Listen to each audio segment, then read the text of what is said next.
So last weekend we went to the YOS, which was hosted by Joe Buckwell. So shout outs to him and the staff for that. It was a really well run event. So obviously in the absence of regionals, it was quite nice to have a big tournament. It was 119 players, and I went X1 and came 7th. Great. So can you show us the list? Yep, so we've got something a little bit different today. It's Tearlament, but it also features dangers and a zombie engine as well to help make an end board that's sort of an FTK. So I'll explain a little bit more as we go, but start off with the dangers. 3 Nessie, the best one. Obviously going to be playing 3 of that. We really wanted to max out on a lot of the decent dangers, so we had 3 Mothman as well, and 3 Chupacabra. Obviously those two are a little bit less useful than the Nessie, but you just wanted more dangers to help dig through the deck. And also these helping to trigger Tearlaments if they're pitched off them is really good. And then to round it out, just the last one, the one-offs for these, decided not to play a Bigfoot because if it hit itself turn 1 it was really detrimental, just didn't build any advantage that way. Onto the Tearlament cards, we had 3 of the field spell. Was in earlier lists playing 2 of this just because you didn't want to draw multiples of these, but the card is so good, being able to tutor out whichever one you want just proved to be really useful. I had to play 3 of it, always wanted to see it. 3 Sharon, the one that can obviously summon itself from hand with no interaction from your opponent. This was really strong as well. Getting the extra mill 3 from this and being a level 4 body was quite important throughout the day. Only played 2 Merly. Had 1 point cut down to just 1 of this because I was always searching it off of Kalos and being able to mill 3 and obviously get the extra mills from Kalos with it, so mill 8. But if this got crowed, it meant that you weren't able to search a second copy and still do that later on. So bumped it back up to 2 and it was perfect at 2 for me really. And just the 1 Havness. Using this in your opponent's turn when you're going second didn't really prove to be too useful because there was a lower count of Tearlaments. So just elected to play 1 of this as just a target to either dump with either Foolish, Curious, or with the 1 of Reno Heart. So we're essentially playing 4 of this with the 3 field spell. But there are a couple other normal summons in the deck, so I didn't want to max out on too much of this. Obviously you can also just mill it and summon it back by pitching a Tearlament that way as well. So that was that for the Tearlaments. Would maybe consider going up to 2 of this just to see it more often. Onto the zombies now. So it may seem a little bit of a weird choice in the deck, but these honestly are really strong. They help you make Chaos Ruler with any of the level 4 dangers, and obviously Unizombie dumping Mizuki. So the reason that we only play 2 of the Unizombie is that, again, you just don't want too many hard normal summons, so cutting down to 2 of that meant that I could mill it off Curious and summon it back with Mizuki even if I had used my normal summon. And the last zombie monster was Shinobi Necro. So this one was really good. You could summon it off of Hulk and obviously do the same thing that you do with like the Punk adventure decks and resummon this back off Chaos Ruler to make a Baron with. And then for the sort of last one of monsters, we had Zephyros, obviously really good with dangers, level 4 body, made sense. Destrudo, good for milling, obviously summon it back from grave, gives you a tuner access to make Halka Fibrax, or you can obviously target one of the level 3 dangers, or a resummoned Unizombie to make it 4 to help make Chaos Ruler. Snow, we're milling around 20 cards in a turn with this deck, so this was often not only just an interrupt in your opponent's turn, but also was able to be summoned as an extender in your own turn. We were playing Winder in the extra deck, so Beast seemed like the best one to obviously mill, gives you extra advantage if it is, and obviously be able to put back, make the Winder in your opponent's turn. And the last card, honestly, MVP of the deck was Spell Canceller. So the idea of this deck is that you're going to be milling a bunch of cards. You aim to target mill this with Curious if you've already got through the snow. And then you can Dugares summon this back to help stop you getting Dark Ruled, which everyone's playing 3 of in the main list format. And just protects the rest of your deck from board breaks such as that. But also, most decks of the format are playing multiple spells in their hand, in their deck, sorry. So when they've got a hand of 2+ spells, it's turning off a third of their hand, if they haven't even hand trapped you, which this deck can play through really nicely.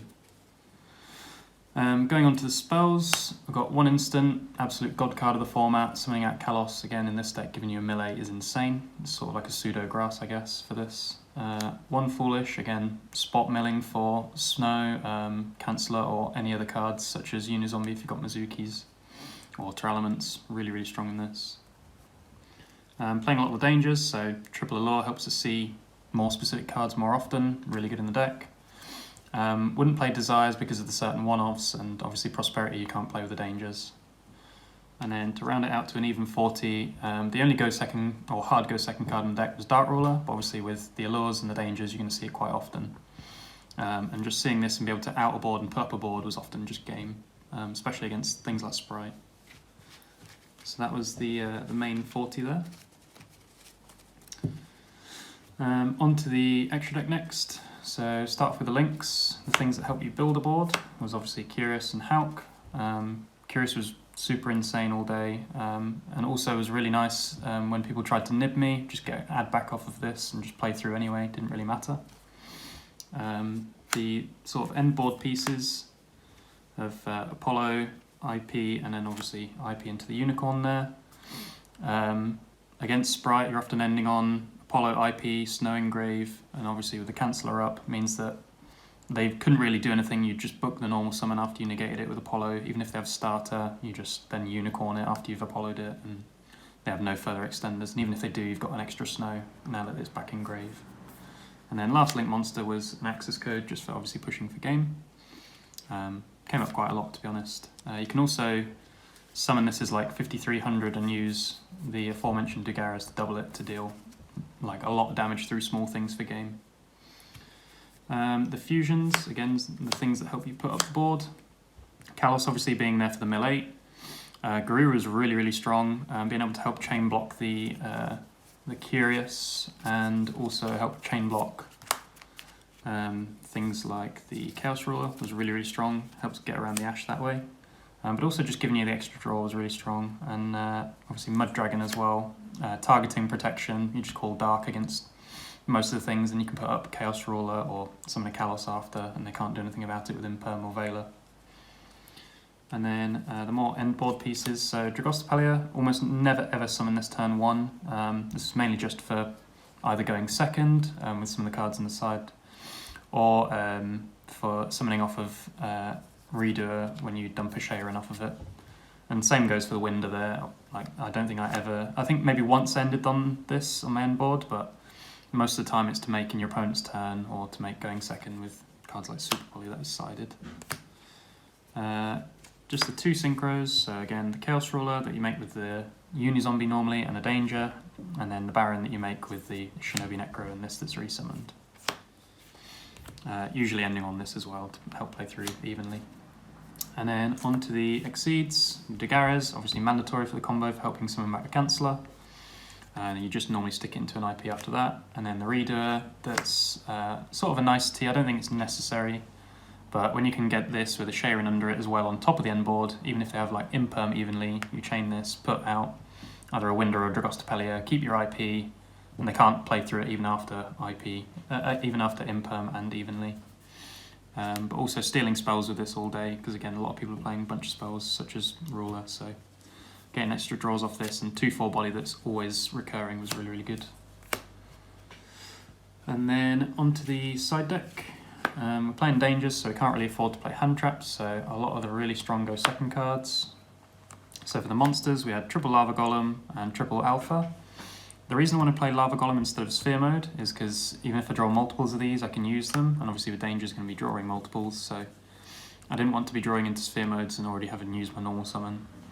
And then Alpha was one of the picks because the deck can struggle with Winder, so this meant that this card can always clear through a Pearl Reno boosted Winder, because it's obviously 3k over the 2/7.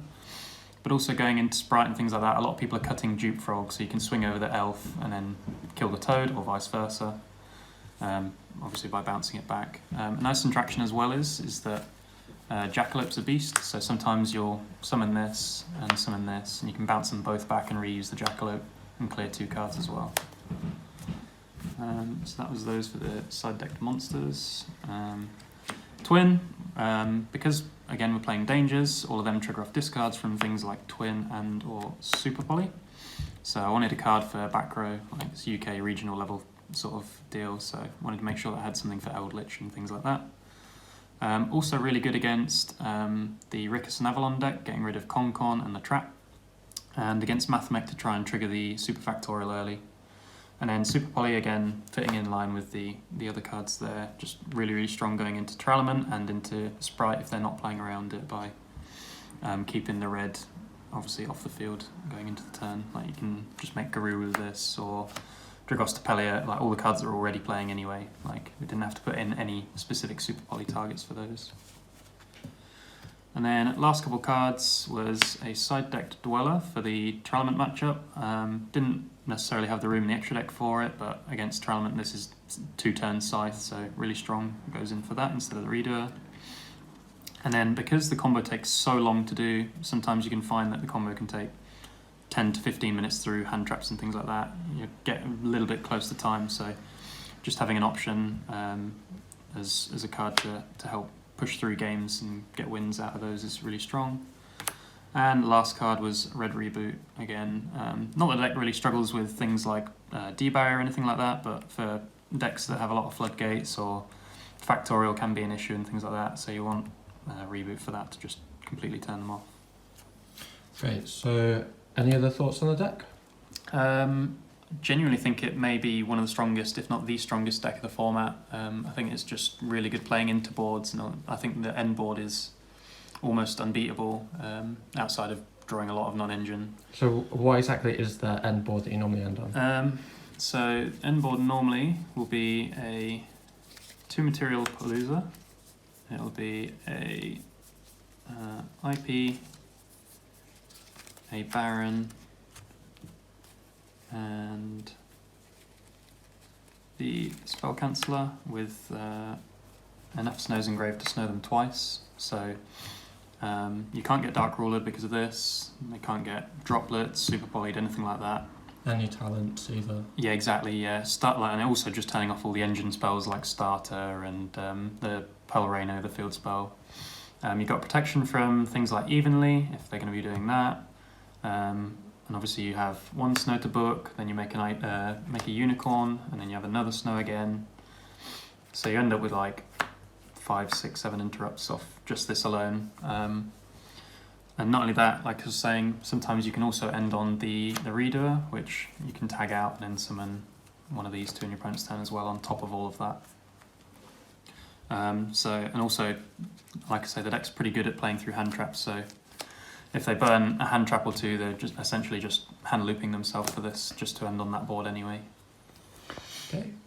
Thanks for the profile. Any shout-outs? Yeah, just want to shout out Polly behind the camera as well, putting a lot of time testing the deck for me, doing a lot of the grunt work for it. Shout out to Luke as well for helping with the theory for it. Shout out to Moffat as well, who helped put together sort of a rudimentary Danger Tearlament list, which was the foundation for this. And also shout out to Betty for winning the YOS on Saturday. Okay, cheers. Thanks for the profile. Cheers. See you guys.